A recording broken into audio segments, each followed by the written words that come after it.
Welcome to Espresso Jams, short, concentrated, delicious conversations about business, life, and more. And now, here's your host, Joe Max. Hello, everyone, and welcome to the 39th edition of Espresso Jams. And I am so excited today because we have an international businesswoman with us. Rhonda Bowen is a global strategic communication guide. Hi, Rhonda, and welcome to the show. Hi, Joe. It's so nice to be here with you today. It is fantastic. It's so good to see you. And where do you hail from today? Today I hail from Germany, a little town on the border to the Netherlands, about an hour northwest of Cologne, if people know where that is, sort of between Cologne and Amsterdam in the Netherlands. But originally I hail from Wellsboro, Pennsylvania. Oh, that's a long Yeah. way. That's a long way apart. And you've had your own business there for 32 years. Is that That's correct? right. That's right. Fantastic. As Yeah. a global strategic communication guide, what is that? Yeah, that's a good question to ask because that's the reason I say it that way, so that exactly people will ask that question. Let me give it to you in an easier way. If you wanted to go to Paris, a beautiful city, and you wanted to visit the Eiffel Tower, you have one of two options. You go online, you book some funny bus tour where 40 other people get in a bus with you, they kick you out in front of the place, and you stand there for 15 minutes and you get back on the bus and you go away. That's not the way to see the Eiffel Tower. Or you book a really specialized tour guide who asks you all the right questions about, do you want to see it up close? Do you want to see it from far away? Do you want to see it at night when it's all lit up?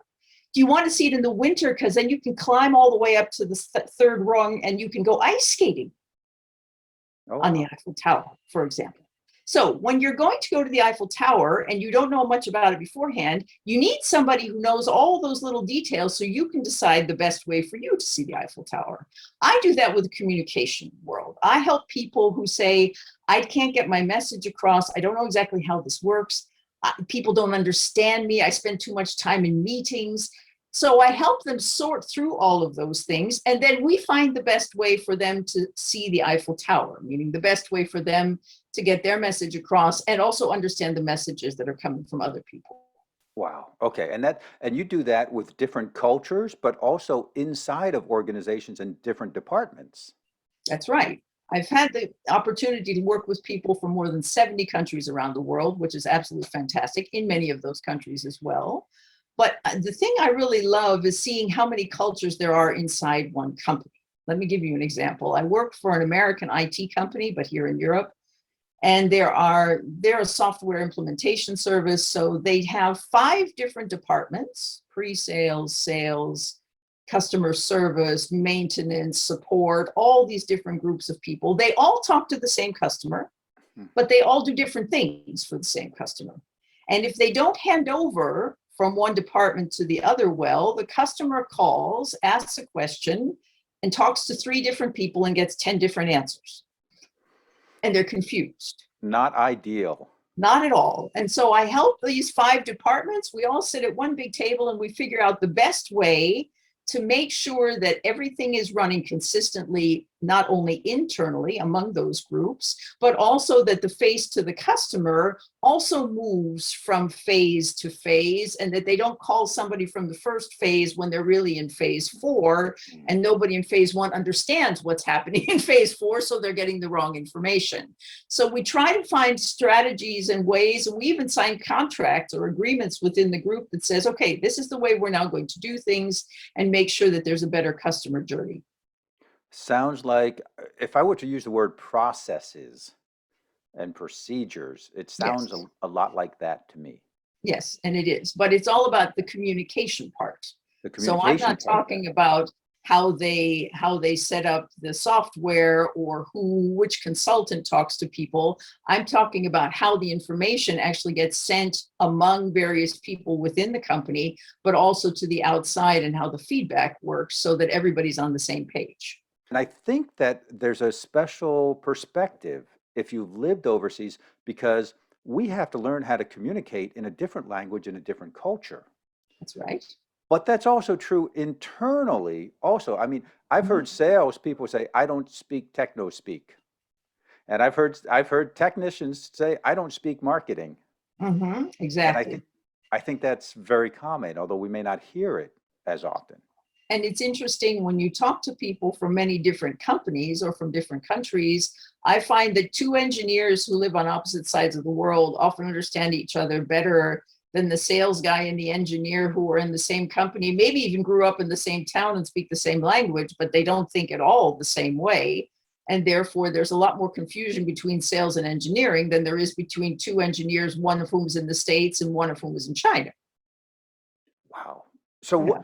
how do you assess this situation when you first start working with a company, if I'm phrasing that question Yeah. correctly? Yeah. I have a 2-hour assessment that I use where I actually sit down with all the people in the team and we actually work through all of the things that are happening in the communication field and deciding what works well, but most of all, deciding what doesn't work well. And Mm. once that we've gone through that 2-hour assessment, which is free of charge to the company, I then sit down and write up a series of either internal meetings or specific meetings I have with certain people to actually set up those wonderful processes and procedures you were talking about, so that when we look at this the next time, people can all look at that and say, yeah, that's a good way for us to move forward, and actually have sessions to practice how we do the handovers, or how I say to a customer, no, no, no, you're in phase 3 now, please call John. Because Wow. lots of people feel that they still need to help the customer, but they're not helping the customer and they're not helping the company if they're not giving correct information. Right. I find that so important that everyone in the process needs to know where the customer is in the process and Mhm. make sure the customer is talking to the person who can help the best, depending on what Exactly. stage they're in. Exactly. So important. And I love the idea of the practice. Let's Mhm. practice the handover Yeah. because ad hoc, it may not go as smoothly as if you had practiced a few times before Mhm. getting into it. Is Yeah.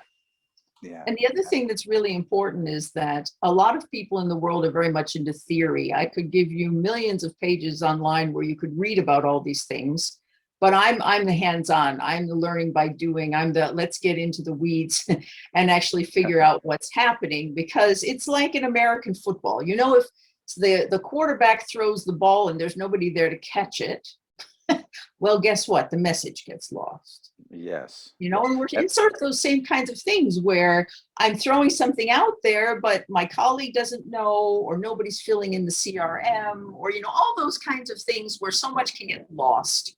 And we want to make sure the communication doesn't get lost. That's really important. so important. Yeah. And I think you're right. You could read a lot about this, you can Google it, but Mhm. it's more general. As we're talking about specific communication, so you really need Mhm. a guide like Yeah. yourself. And you did mention an assessment, and we have an assessment for the listeners today, Yes, right? we do. We This have is a a free slightly assessment. different assessment. You don't need 2 hours to do this assessment. This is an individual assessment, not for your whole company or your whole team, although we could start with this one and move on. This is an individual assessment from my communication framework, which is called Creavelop, which is half create and half develop. And there are 9 different phases in there, and you'll get a chance to answer some questions. And once you submit this, we'll send you a report that shows you which things you're easily working on with communication and which ones maybe are not quite so simple. And then there's a chance to sign up for a call if you'd like more information for yourself or for your company or for your team. And that's all free. And that's all free. Yes, of That course. is Yeah. awesome. I appreciate that. And Yeah. I know our listeners do also. We're going to Mhm. have links in the comments. We're going to have links right in the video. Probably you're seeing it right now below where we're talking. Yeah. And that is awesome. And that's a great way to see how Rhonda works and see what she does. It's a great introduction to Rhonda and her business. And Rhonda, how can folks get in touch with you if they want to know more? Well, if they take the website where the link is and they just take off the Espresso Jam part, then you're definitely in my website. That's fine. Also on LinkedIn, Rhonda L. Bowen on LinkedIn. And as I said, just get in touch with me. We'll set up a time on my calendar, and then we'll actually talk just like this now and get a chance to find out where you're at and what we can do for your communication. That's awesome. Thank you so much, Rhonda, for being on the show. I sure appreciate it and hope everything goes wonderful and you get some a very nice, warm summer over there in northern Germany. Yeah, we're looking forward to it. Thank you so much. Have a great time. Bye-bye. Thank you. Bye bye now. Bye.